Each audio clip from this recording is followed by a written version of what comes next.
bechia letzion u'mispei b'Yerushalayim.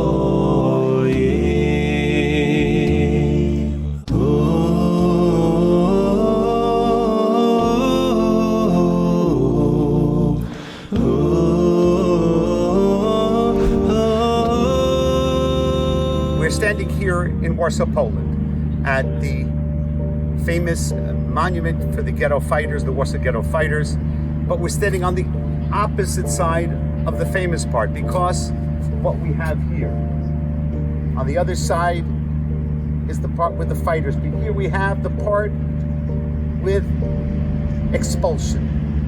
And if you take a look, this is depiction of the Jews being forced out of Jerusalem.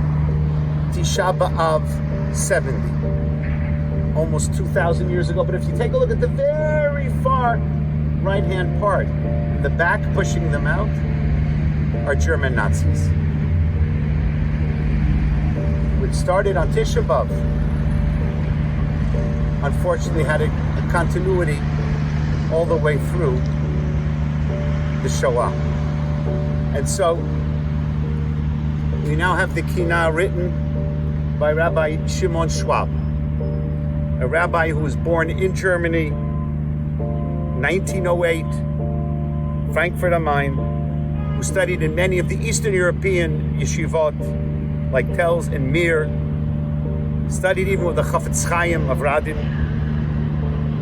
And because he was in Germany, he saw already by the early 30s he couldn't stay, fled in 1936, first to be in Baltimore, later then in New York. And in 1959, Rabbi Schwab was approached by the late Rav Breuer, the famous Rav Breuer of the German Jewish community of Washington Heights, to write a Kinah, to write an elegy for the Shoah. So I'll read the first stanza of this very moving Kinah.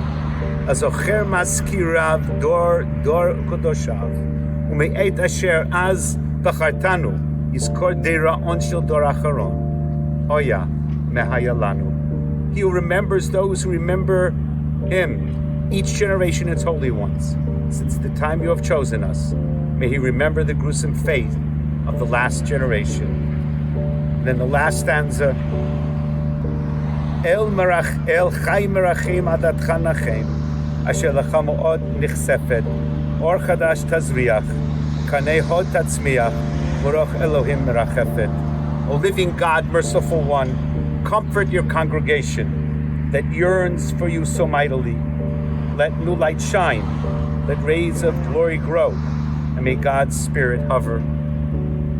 The last several years, we, the living Jewish community of Warsaw, Poland, and we are here, and we live in the shadow, but we live. We come here on Tisha B'Av night, and we sit here after reading Eicha the first time in our synagogue, the Noshik synagogue. We come here and we read at Tisha B'Av night the second time the book of Eicha, because the way that we fight for the future is by never forgetting the past. Adonai bechia letzion u'mispei